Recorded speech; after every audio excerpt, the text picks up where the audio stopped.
Happy Friday. Happy Friday. It's a beautiful Friday in Orlando, Florida right now. I want to do this video in light of Memorial Day for all the veterans. It's not Veteran Day, but Memorial Day is like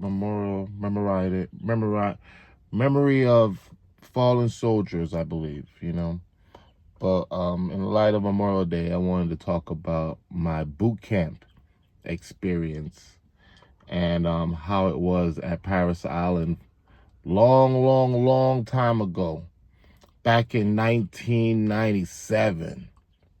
It's crazy times. But boot camp, if you ever been to boot camp, you guys will know exactly what we went through, especially in Paris Island. I don't know, in the West Coast, I think they did it in somewhere in California. I forget what camp in California was the other Marine Corps base.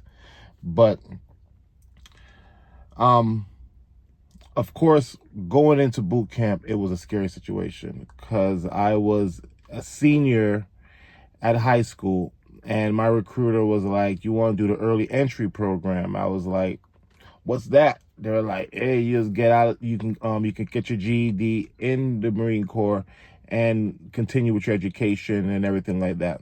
But we're doing an early entry program." And I was like, "Sign me up." Because I didn't have nothing going on in high school. I was getting into trouble. I was doing a lot of stuff. My mom kicked me out of the house.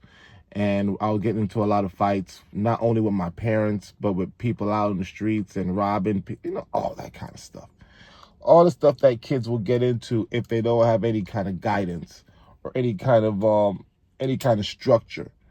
I'm not saying I didn't have any guidance. My parents were mad busy, so that's a different story. But I jumped on with the recruiter. I told the recruiter, yeah, I want to go. So he sent me out there to Paris Island in October 1997. We went to Paris Island. Paris boot camp is 12 weeks. First couple of weeks, it was crazy. Getting accustomed to everything, getting your shots, going through PT training every day. We were doing breathing of like different diseases. We were reading about different procedures of the code of conduct and other stuff. The uniform code of justice list, the whole booklet. There's a lot of studying that you had to do in boot camp for the first couple of weeks. That was like the first phase. Every phase was different.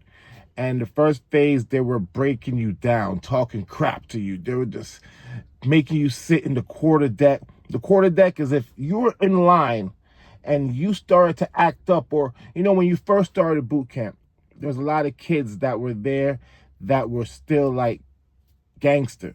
You know what I mean? And there were people from all over the country. Chicago, Detroit. There was a guy that was there that played with the Detroit Lions, and he was on the D League for a long time. Then he actually started to play, but then he got hurt. So instead of him going for a contract overseas, he decided to join the Marine Corps. I was like, "What, bro? You could have been playing football overseas, and you wanted to do boot camp? Are you crazy?" He was a jack dude. Another dude, he was a cop in Atlanta. Big cop, big black dude, cool guy.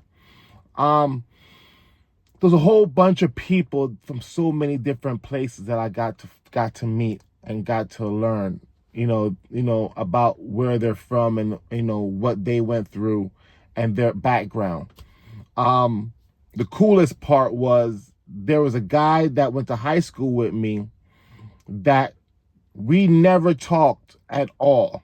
We never spoke one word to each other. He was a football star, and I was going to play football, but I was like, I couldn't join the team because I was always doing bad crap. But when we got to boot camp, he was the guy that was my bunkmate. I was like, "Bro, I know you. Yeah, don't you go to Evans? Yeah, bro, I went to Evans last year. We both went to we were in the same class and everything. We end up being bunkmates. I was on top. Hey, pause. I had the top bunk and he had the bottom bunk, but or vice versa. I think I had top bunk because I always liked top bunk. Anyway, it was cool because during boot camp, it was like we had each other's back. We didn't want to see each other fail. When we were doing the running, when we would do the 3 or 4 mile run, we'll push. You know what I'm saying? Everyone will be running in formation and we'll encourage each other. So it was like as long as one person hung on, the other person was going to survive. You know what I mean? We saw a lot of people get dropped because our platoon started off with 120 people. After time went by, there was big fights that went on that people got hurt and they broke their fingers and stuff like that. One guy tried to commit suicide, which was kind of sad because he was like one of those dudes that you'll be like jacked up. You're like, I cannot believe this guy was so mentally depressed, because you would think that he had everything lined up for him. He was going to be doing embassy duty in the embassy that he wanted. He was going to be he was guide leader. You know what I mean? He had everything lined up for him in his career in the Marine Corps. But his girlfriend sent him a text message or not a text message, a letter. And I guess they broke up over the letter. And that night when he was doing fire watch, he wanted to take his life.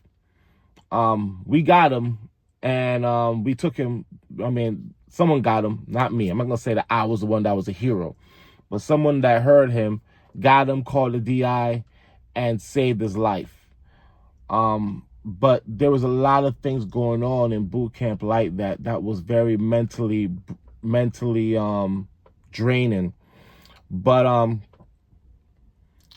it made you know that you could handle a lot of things, but you have to be mentally tough.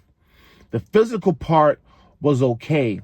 The mental part was the toughest part because they'll get into your heads.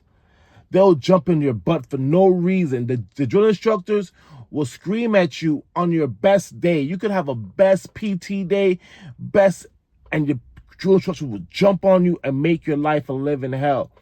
There'll be nights that I'll sit in bed just like, not crying. I don't cry sometimes. But there'll be nights I'll sit there and I'll be wondering man, I don't know if I'm gonna make this. I don't know if I can do this. I had a pen pal that I used to write. She used to hold me down. I used to write her every once in a while. She used to write me back. And those were the letters that I look forward to get me through this military experience, this boot camp.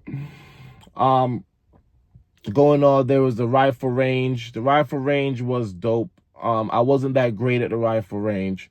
I got a pizza box, which is basic. There was expert, which had the crossbows, and then there was another one. But it was raining, 1,000 yards, hitting the target. I hit it 4 out of 10 times. I'm not a shooter, but I got better at it and I perfected it. So I didn't perfected it, but I got better at it. The coolest part about it is that they put us through a lot of tough times, made us push our physical limits. We learned how to defend ourselves. We learned how to fight. We learned how to push our bodies further than we could ever do it. You know what I mean? Running for 10 miles with backpacks and with ammo cans. I never thought that I could ever be a runner.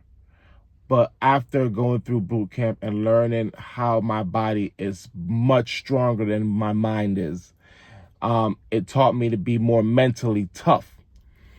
Now, the coolest part, I was getting to, is the Crucible. The Crucible is the worst part of boot camp. It's the last part, the last test that you have to go through. And what they do is 3 days, 3 nights, or 3 days, 2 nights of military training, sleep deprivation and food deprivation and everything. So we're eating MREs and all that good stuff, but we're barely getting any sleep. So we're hiking for 3 days, 10 miles here, 10 miles there. We're going through obstacles. We're doing this, we're doing that. A lot of people are not getting through this. But you know what? The only reason why they're not getting through it is because of the walk and the hike. The hiking kills your feet. And they don't care if you can't make it. If your feet are bloodied up and have blisters everywhere, if you can't physically make it, you fail. So it's for you to be mentally tough to get through the physical ailments. You know what I mean? If you break your arm, you can be like, I don't care. Tie me up, coach. Let's tie me up. I'm going back in. There's no stopping. This is like war. The only way to succeed is to march back home. So there was like this last final march. They call it the